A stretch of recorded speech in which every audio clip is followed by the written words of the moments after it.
जो पुलिस वाला कहता है नौकरी करके कहता है मैं नौकर नहीं हूँ, इनको सुधारने के लिए हम कुंभ मेले में आए हैं। कुंभ की व्यवस्था कैसी लगी आपको? हमको व्यवस्था ऐसी लगी कि एक आवाज में तो पुलिस आ जाना चाहिए, प्रशासन को आ जाना चाहिए। ये पैंट वाले का कि बाबा ही नहीं सुधर रहा, वो बाबा ही कह रहा है कि मैं ठेकेदार नहीं हूँ, सनातन का ठेकेदार नहीं हूँ, कि मैं मंदिर का ठेकेदार नहीं हूँ, कि मैं तुम्हारे ठेकेदार नहीं हूँ। बात खत्म, छोटे बाबा का ठेकेदार नहीं है।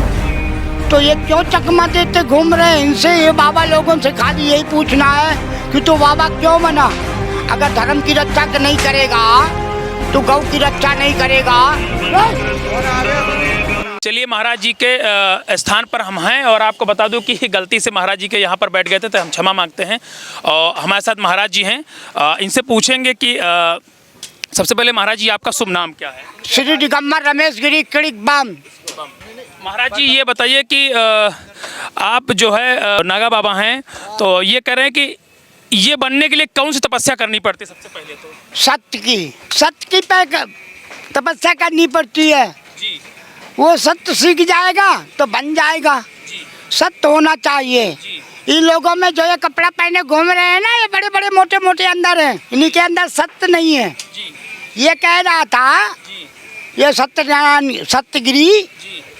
कि मैं तेरे मंदिर के जिम्मेदार नहीं हूँ, मैं तेरे जिम्मेदार नहीं हूँ। स्टैंड गन लेके घूम रहे हैं और धर्म का ठेकेदार नहीं है।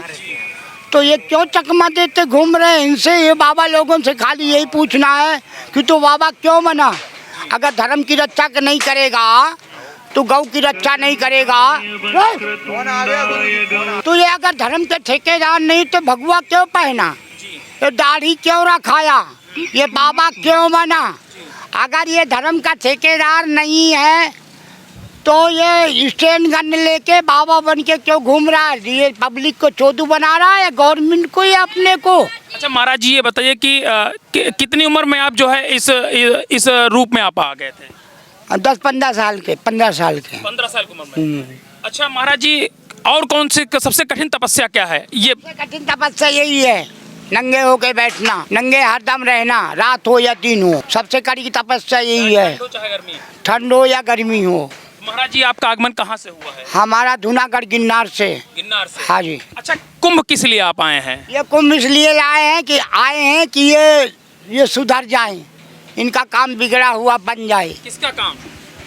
ये पैंट वाले का कि बाबा ही नहीं सुधर रहा, वो बाबा ही कह रहा है कि मैं ठेकेदार नहीं हूँ, सनातन का ठेकेदार नहीं हूँ, कि मैं मंदिर का ठेकेदार नहीं हूँ, कि मैं तुम्हारे ठेकेदार नहीं हूँ। बात खत्म, छोटे बाबा का ठेकेदार नहीं है। इनको सुधारने के लिए ये कुंभ मेले में आया हुआ है। अच्छा, इनको सुधारने के लिए? हाँ, इसमें पैंट वाले भी हैं। हाँ, जो पुलिस वाला कहता है नौकरी करके कहता है मैं नौकर नहीं हूँ, इनको सुधारने के लिए हम कुंभ मेले में आए हैं। कुंभ की व्यवस्था कैसी लगी आपको? हमको व्यवस्था ऐसी लगी कि एक आवाज में तो पुलिस आ जाना चाहिए, प्रशासन को आ जाना चाहिए। कुंभ की व्यवस्था देख नहीं रहे ऊपर, अपने ऊपर भी तो देख ले कुछ। बस ऐसी व्यवस्था है, अब जैसी है तो बता दे। अच्छा। दिख रहा है भगवान ने आंखें दिया है, और क्या बताएं, हम सत्य ही भगवान है, बाकी फोकट का सामान है। चलिए ठीक, बहुत धन्यवाद। तो हमारे साथ बाबा जी थे, इन सब ने खास बातचीत की। इनसे भी मैंने पूछा कि आखिरकार नागा बाबा बनने के लिए क्या तपस्या करनी पड़ती। उन्होंने ये भी बताया कि सत्य की सबसे बड़ी जो तपस्या है सत्य की होनी चाहिए। तो ये हमारे साथ बाबा जी थे जिनसे हमने आपको रूबरू कराया। आप देखते रहिए UP TV न्यूज़।